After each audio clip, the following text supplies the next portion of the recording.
નમસ્કાર CB24 news સાથે હું રેશમા આપનું સ્વાગત કરું છું. એલડી એન્જિનિયરિંગ કોલેજના વિદ્યાર્થીઓએ ફરી એક વખત ઇતિહાસ રચ્યો છે. દેશની સૌથી મોટી રોબોકોન નેશનલ કોમ્પિટિશનમાં MIT WPU પુણેને 130-20ના નિર્ણાયક સ્કોરથી હરાવી એલડી એન્જિનિયરિંગની ટીમે જીત હાંસલ કરી છે. રાજ્યની સૌથી જૂની અને પ્રતિષ્ઠિત એલડી કોલેજ ઓફ એન્જિનિયરિંગના વિદ્યાર્થીઓએ રોબોટિક્સ ક્ષેત્રે ફરી એકવાર ગુજરાતનું ગૌરવ વધાર્યું છે.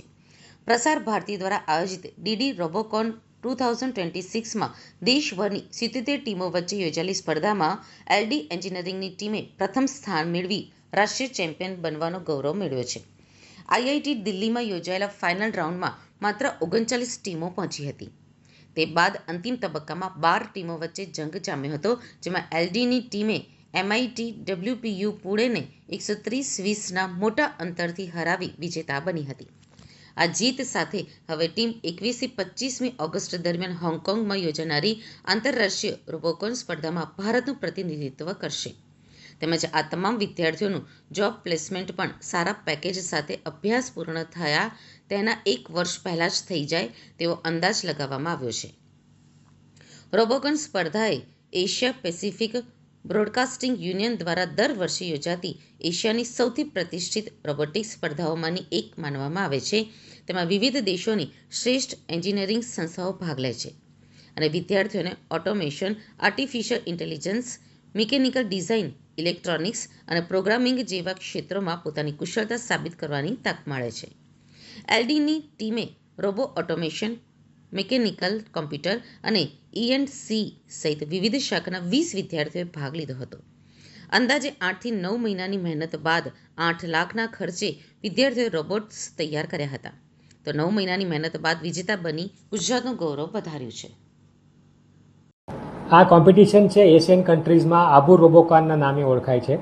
એમાં દરેક એશિયન કન્ટ્રીઝ પાર્ટિસિપેટ કરે છે અને એક કોઈ પણ કન્ટ્રી એનું થીમ આપે છે. આ વર્ષની થીમ હોંગકોંગ, ચાઇના આપેલી હતી. ફાઇનલ્સમાં એલડી કોલેજ ઓફ એન્જિનિયરિંગે MIT વર્લ્ડ પીસ યુનિવર્સિટી પુણેની ટીમને 130-20 આપણે 130 સ્કોર કર્યો, પહેલાં 20 કર્યોના બેઝ ઉપર આપણે વિનર્સ ડિક્લેર કરવામાં આવ્યા. અને આપણે હવે 21થી 25 ઓગસ્ટ 2026 હોંગકોંગ, ચાઇનામાં ઇન્ડિયા તરફથી આપણે ઇન્ડિયાને રિપ્રેઝેન્ટ કરીશું. આ ટોટલ ટીમમાં 20 સ્ટુડન્ટ છે. Mechanical, robotics, instrumentation, EC, computer દરેક ડિપાર્ટમેન્ટના છોકરાઓ છે. ઇમ્પોર્ટન્ટ વસ્તુ છે કે આ બધા જ વિદ્યાર્થીઓ એક પ્રેક્ટિકલ ઉપર કામ કરતા હોય છે. લેટેસ્ટમાં લેટેસ્ટ ટેકનોલોજીનો યુઝ કરીએ છીએ અને એકબીજાને આ બધું કમ્પ્યુટરના છોકરાઓને કંટ્રોલ ઇન્સ્ટ્રુમેન્ટેશનનું ખબર પડતી હોય, રોબોટિક્સવાળાને બધી ખબર પડતી હોય. તો અત્યાર સુધીના અમારા રોબોકોનમાં જેટલા પણ વિદ્યાર્થી પાર્ટિસિપેટ કરી એમાંથી 50% જેટલા વિદ્યાર્થી છે જે પોતાનું સ્ટાર્ટઅપ કરતા હોઈએ છે, કેમકે એમની જોડે પ્રેક્ટિકલ નોલેજ ભરપૂર હોય. અને બીજા જે છોકરાઓ છે એમને ઓલમોસ્ટ 1 વર્ષથી 6 મહિના પહેલાં સારામાં સારી કંપનીમાં જોબ પ્લેસમેન્ટ મળી જાય છે. આ એક રોબોટ, 2 રોબોટ અમારી જે આખી પ્રિપરેશન છે, પ્રિપરેશન માટે 7 થી 8 લાખ રૂપિયાનો ખર્ચો આવે છે.